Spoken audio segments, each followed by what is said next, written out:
성도 여러분, Kwa wote mnaosikiliza, kwa nini unadhani Mungu aliweka mti wa ujuzi wa mema na mabaya katika bustani ya Edeni? Je, umewahi kufikiria kama Mungu angeweza kuchagua kutoweka mti huo katika bustani, akijua mapema kuwa Adam na Hawa wangekula? Wanawake wengi huogopa nyoka. Kwa nini kati ya wanyama wengi tunawadharau nyoka? Biblia pekee ndio inaweza kukupa jibu la kibibilia kwa maswala haya. Mwanamke alipoona ya kuwa ule mti wafaa kwa chakula, wapendeza macho, nao ni mti wa kutamanika kwa maarifa, basi alichuma matunda yake akala, akampa na mumewe, naye akala.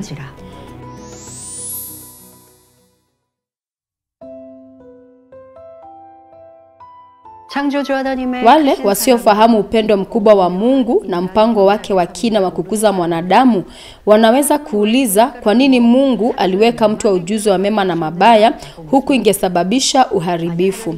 Kuna wale wanaodhani maisha ya furaha ya milele yangeweza kupatikana katika bustani ya Edeni kama Mungu hangeweka mti wa ujuzi wa mema na mabaya. Kwa Mungu wa upendo, mti haukuwekwa kwenye bustani kwa kusudi la kumpeleka mwanadamu kwenye uharibifu. Kwa nini basi Mungu aliweka mti wa ujuzi wa mema na mabaya katika bustani? Na kwa nini Adamu, kiumbe hai, hakuwa na chaguo isipokuwa kwenda njia ya kifo? Mungu alimuumba mwanadamu wa kwanza Adam, ambaye alifanyika kiumbe hai na akaishi katika bustani ya Edeni kwa utele wa kutosha.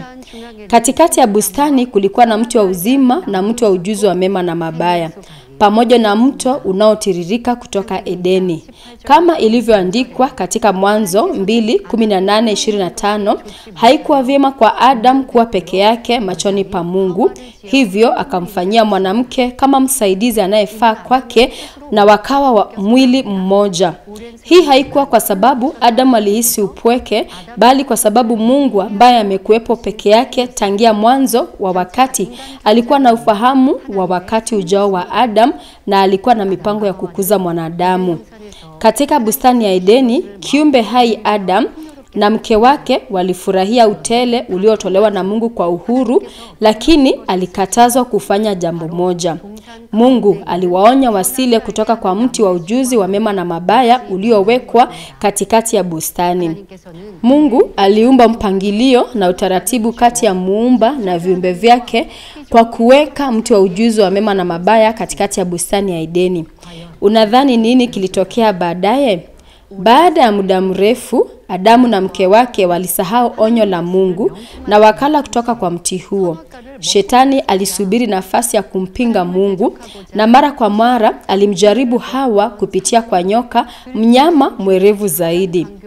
Hatimaye Adam na Hawa waliingia katika jaribu na wakaasi neno la Mungu. Katika Mwanzo 2:16-17, Mungu alimwamuru Adamu, matunda ya kila mti wa bustani waweza kula, lakini matunda ya mti wa ujuzi wa mema na mabaya usile, kwa maana siku utakapokula matunda ya mti huo utakufa hakika. Katika Mwanzo 3:1, nyoka alimuuliza mwanamke, ati kweli Mungu alisema msile matunda ya mti yote ya bustani?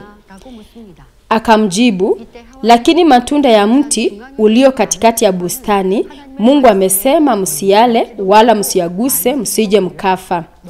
Maneno kamili ya Mungu yalikuwa, kwa maana utakapokula matunda ya mti huo utakufa hakika. Kama vile mwanamke alivyobadilisha maneno ya Mungu kwa urahisi na kusema tu mtakufa, ndipo nyoka akamjaribu kwa ujanja zaidi. Nyoka alipinga kabisa neno la Mungu akisema, hakika mtakufa. Katika Mwanzo 3:4-5, nyoka alimjaribu tena akisema, kwa maana Mungu anajua ya kwamba siku mtakayokula matunda ya mti huo mtafumbuliwa macho, nanyi mtakuwa kama Mungu mkijua mema na mabaya. Shetani alipanda tamaa ndani ya mwanamke kupitia nyoka mwerevu, na hivyo mti huo ukaonekana tofauti kidogo kwake. Mwanamke akaona kwamba tunda la mti huo lilikuwa zuri kwa chakula, la kuvutia na lenye kutamanika kwa kupata hekima. Kama ilivyoandikwa katika Mwanzo 3:6, mwanamke akachuma matunda yake akala, pia alimpa mume wake aliyekuwa naye akala. Wengine wanasema Adam na mke wake walikula kutoka kwa mti huo kwa sababu walikuwa na uovu. Lakini kabla ya kumwasi Mungu hawakuwa na uovu. Walikuwa na hiari ya kuchagua kati ya mema na mabaya, uhuru wa kutii au kutotii. Baada ya muda mrefu kupita, walishindwa kuweka amri ya Mungu akilini mwao na wakaingia katika mitego ya nyoka iliyowekwa na Shetani. Walipomwasi Mungu, uovu kaanza kuingia. Alipoumbwa kama kiumbe hai hakuwa na uovu. Wawili hao hawakutenda dhambi wala uovu haukuingia mioyoni mwao, hadi walipochagua kwa hiari ya kula kutoka kwa mti wa ujuzi wa mema na mabaya. Warumi 6:23 inaandika, sheria ulimwengu wa roho ambapo mshahara wa dhambi ni mauti. Nini kilitokea kwa Adam na mke wake baada ya kutenda dhambi? Mungu alikuwa amewaambia hakika mtakufa, lakini hawakufa punde baada ya kuasi. Wawili hao waliishi muda mrefu na kuzaa watoto wengi duniani. Kifo kilichotajwa na Mungu kinarejelea kifo cha roho na kisha kifo cha mwili katika maisha. Kama ilivyo andikwa katika Wathesalonike wa kwanza 5:23, mawasiliano na Mungu yalikuwa yanawezekana kama roho hai. Nafsi pia ilikuwa inatawaliwa na roho na mwili ulikuwa hema la roho na nafsi. Adamu na Hawa walipovunja sheria ya Mungu, roho zao zilikufa kwa sababu ya dhambi na mawasiliano na Mungu yakakoma. Roho zao zilikufa kwa sababu ya dhambi, mawasiliano na Mungu hayakuwezekana tena. Mwishowe walifukuzwa kutoka bustani ya Edeni, nafasi ya kiroho, hadi duniani nafasi la kimwili. Kuanzia hapo mateso ya mwanadamu yakaanza. Uchungu na maumivu ya Hawa wakati wa kuzaa uliongezeka. Na pia tamaa yake kwa mume wake na utawala wake juu yake uliongezeka. Dhambi ya Adam ilisababisha ardhi kulaaniwa na kula tu baada ya kufanya kazi kwa jasho kwa maisha yake yote. Baada ya kifo, Adam na Hawa walihukumiwa kurudi kuwa mavumbi. Wazao wote wa Adam walizaliwa kama wenye dhambi na walifuata njia ya kifo kama malipo ya dhambi. Laana ya aina gani ambao nyoka ambaye alimjaribu Hawa kwa uchochezi wa Shetani alipokea? Katika Mwanzo 3:14, Mungu alimwambia nyoka, umelaaniwa wewe kuliko wanyama wote na kuliko hayawani wote walioko mwituni, kwa tumbo utakwenda na mavumbi utakula siku zote za maisha yako. Je, umewahi kuona au kusikia nyoka wakila mavumbi? Kwa kweli nyoka hula wanyama kama vyura, panya au ndege. Maandiko yameongozwa na Mungu na yana maana za kiroho. Ufunuo 20:2 na inamtaja nyoka kama Shetani na Ibilisi.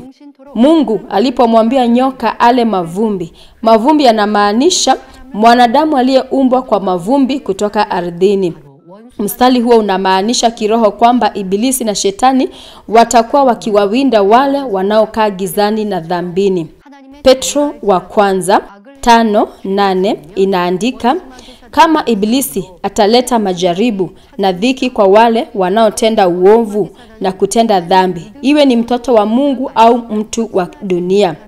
Adui Ibilisi na Shetani pia wanawadanganya wale wanaokiri imani yao, lakini hawana uhakika kwa maneno ya Mungu na kuwarudisha tena kwenye njia ya mauti. Kwa watazamaji wetu wote, Mungu hakuweka mti wa ujuzi wa mema na mabaya katikati ya bustani ili watu wale kutoka kwa mti huo na kwenda kwenye njia ya uharibifu. Sababu ilikuwepo katika mpango wa ajabu wa Mungu kutusaidia kuelewa na kufahamu ulinganishaji. Wengi wanaweza kufikiri kwamba Adam na Hawa waliishi maisha ya furaha sana katika bustani ya Edeni. Hata hivyo, Adam na Hawa hawakujua furaha na upendo wa kweli kwa sababu hawakuwa na ufahamu wa ulinganishaji. Ingawa walifurahia utele kamili katika bustani ya Edeni, haikupatikana kupitia jasho ya kazi zao wenyewe. Hawakuelewa dhamani na shukrani kwa Mungu. Hiyo ndio sababu ya majaribio yao kutoka kwa nyoka na kutotii na kula kutoka kwenye mti huo.